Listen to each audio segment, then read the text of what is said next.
तलाक याफ्ता खातून जो कि अपनी 5 साला बेटी के साथ इस घर में रहती है, एक नई जिंदगी की तलाश में एक ऐसे मर्द के ऊपर भरोसा करती है जो उसको शादी का झांसा देता है। 9 माह तक वो मर्द, वो आदमी जो कि फिरौन नुमा आदमी है, वो इसके जिस्म के साथ खेलता रहा, इसके जिस्म को नोचता रहा और इसको झांसा देता रहा कि एट द एंड तो मैंने तुमसे शादी ही करनी है। शादी तो ना हो सकी। खातून जब मुसलसल जिद करती है कि मुझसे शादी करो तो एट द एंड 2 ओबाश लड़कों को इस घर में लेकर आता है। ये घर का दरवाज़ा है, इस घर के दरवाजे को तोड़ा जाता है जो कि अभी भी मौजूद है। घर के दरवाजे को तोड़कर इस घर में दाखिल होता है और वो खातून जिसको इज्जत देनी थी, वो खातून जिससे निकाह करना था, जिसकी बेटी को कहता था मुझे बाबा कहो, उस खातून को बरहना करता है, उसकी वीडियोस बनाई जाती हैं, ना खुद उसके साथ ज्यादती करता है बल्कि उन 2 ओबाश नौजवानों को भी कहता है कि मेरी बीवी के जिस्म के साथ खेलो। अब उस खातून के जिस्म के साथ खेला जाता है, उसके ऊपर तशद्दुद किया जाता है, तेज़धार आले से उसके जिस्म को काटा जाता है और वो जो 2 लड़के होते हैं उसके साथ, वो लड़के तो नहीं हैं, वो दरिंदे हैं, उस खातून के जिस्म को काटते हैं। बाकायदा निशान है उस खातून के जिस्म पर। इस टाइम वो खातून हमारे साथ मौजूद है। 9 माह तक कैसे एक आदमी के झांसे में आती रही, 9 माह तक कैसे ये सोचती रही कि ये आदमी मुझसे शादी करेगा और कैसे उसके साथ मियाँ बीवी वाला ताल्लुक बना के रहती रही। ऐसे कौन से वो कस्में वादे थे कि जिनके बाद इसको उसके ऊपर इतना एतमाद आ गया कि 9 माह तक इसने उसको पूछा ही नहीं और एट द एंड अब जो सलूक इसके साथ हुआ है, पुलिस इसके साथ क्या ताउन कर रही है, जिसके पास ये तहफ़्फ़ुज़ के लिए गई है, पुलिस ने इसके साथ किस तरह का रवैया रखा है।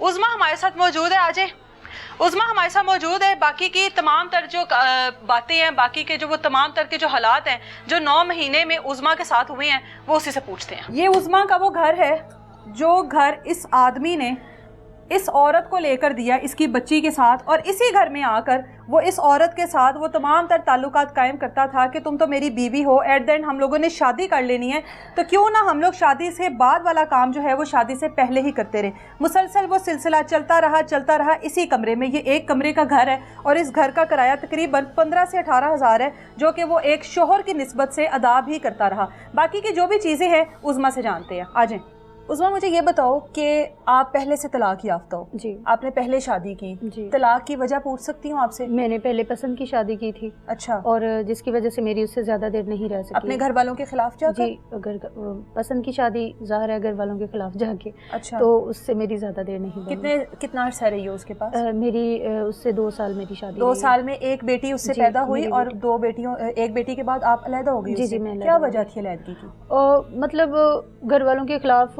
उसने भी शादी की, फिर उसको घर वाले दाखिल नहीं होने दे रहे थे अपने घर। अच्छा। और शर्त यही थी कि उसको पहले वाली को छोड़ के आओ, क्योंकि हम उसको अपनी फैमिली में जगह नहीं दे सकते। ठीक है। तो इस वजह से फिर उसने मुझे छोड़ा और फिर अपनी फैमिली में वापस लौट गया। ये 2 साल में अपनी फैमिली के साथ राब्ता नहीं हुआ आपका? नहीं, मेरा कोई राब्ता बिल्कुल कट ऑफ हो गए वो लोग, सिर्फ आपकी पसंद की शादी की वजह से? बिल्कुल। आपके माँ बाप हैं? जी जी, माँ बाप हैं, बहन भाई सब है? हाँ जी, लेकिन ला ताल्लुकी है? ला ताल्लुकी। अब आपकी तलाक हुई है, क्या उनको इस बात का इल्म है? नहीं, कोई इल्म नहीं है। क्यों नहीं उनको बताया आपने कि मेरे क्यों नहीं राब्ता करने की कोशिश की? जब मैंने शादी की थी अपनी पसंद की, तो हमारी फैमिली में ये है कि जो एक दफ़ा कोई माँ बेटी अपनी मर्जी करती है फिर उसके साथ कोई मतलब वो जीना मरना खत्म है ना? वो जीना मरना खत्म हो जाता है। फिर आपकी जिंदगी में ये शख्स कैसे आ गया? मैं 1 साल पहले अपने कागज़ों को मतलब मैंने खुला की। अच्छा। तो अपने पास जो डॉक्यूमेंट्स मैंने बनाने थे, मैं 1 साल पहले कचहरी गई हूँ। वहाँ पे जाके तो जब मैंने खुला ले रही थी तब ये शख्स मुझे वहाँ पे मिला था, मुबीन नाम का। मुबीन।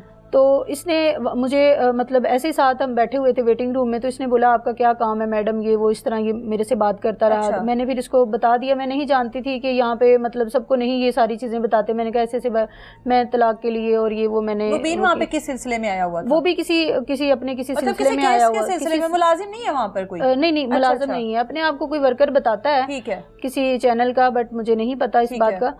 तो इसने बोला कि ये जो वकीलों के काम है ये मैं आपके जल्दी ख़त्म करवा दूंगा। अच्छा। मैं आपकी हेल्प करूंगा बहुत ज़्यादा, आप परेशान ना हो। उसने अपना मुझे नंबर दिया है। अच्छा। कि आप जो भी मामला हो, जो भी मसला हो, वकील आपकी बात ना सुने तो आपने इस नंबर पर रब्ता करना है, मैं आपकी हेल्प करूँगा और यहाँ पे आके आपको सपोर्ट भी करूँगा। मुझे भी ज़रूरत थी, मैं भी तलाक याफ्ता थी। मैं मतलब ये था कि चलो ये अगर बंदा मुझे बता रहा है तो कुछ सही होगी इसमें बात।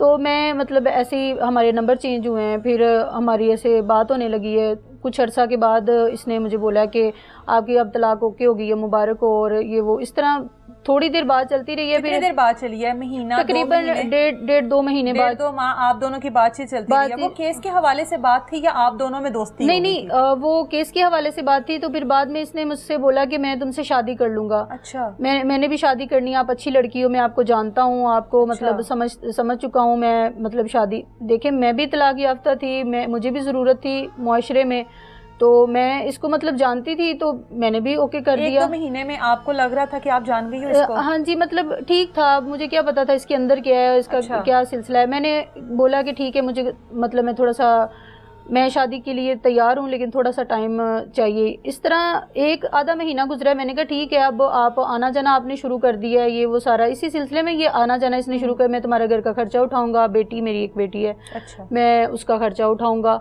मैं सारा कुछ करूंगा। जब इसने मुझे इतबार में लिया टोटल, तो फिर आना जाना शुरू